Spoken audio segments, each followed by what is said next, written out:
अस्सलाम वालेकुम। मेरा नाम मोहम्मद मुजाहिद है। मैं इस वक्त तहसील चवतनी के गाँव त्रिपन बाराल मसाली में हमारे किसान भाई खान मोहम्मद त्रिपन बाराल के काफ़ी प्रोग्रेसिव फार्मर हैं और उनके मैं डेरे पर मौजूद हूँ और ये इनकी फसल लगी हुई है आलू की। ठीक है। मैं इनका फील्ड विज़िट कर रहा था, मैंने देखा इधर रात को भी मैं इधर ही था, तो यहाँ पर कोहरा बहुत पड़ा है। तो कोहरे की वजह से इनके जो आलू हैं वो काफ़ी जल चुके हैं। मैं आपको विज़िट करवाता हूँ। जी, ये पत्ते आपको नज़र आ रहे होंगे, बिल्कुल।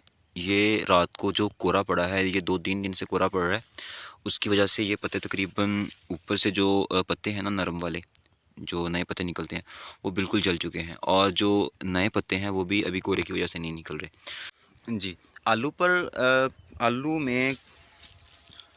आलू में कोहरे से बचने के लिए सबसे बेहतरीन हल जो है, वो ये है कि इसको एक तो यूरिया की मकदार जो है वो इतनी ज़्यादा नहीं डालनी चाहिए। मतलब जब कोहरा पड़ना स्टार्ट हो जाए उसके बाद इसकी यूरिया बंद कर दें। ठीक है, अगर नाइट्रोजन डालनी है तो वो किसी और सोर्स से डाल लें।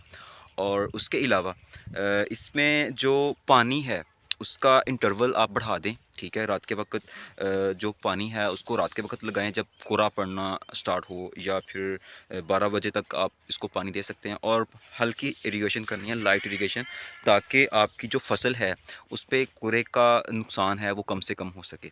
जी। और अगर फिर भी आपका नुकसान ज़्यादा हो चुका है तो आप ऐसा कर सकते हैं कि 2 किलो यूरिया आप 100 लीटर पानी में मिक्स करके आप स्प्रे कर सकते हैं।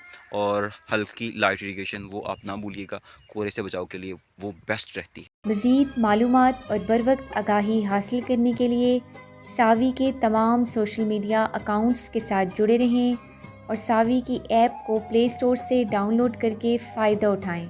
शुक्रिया।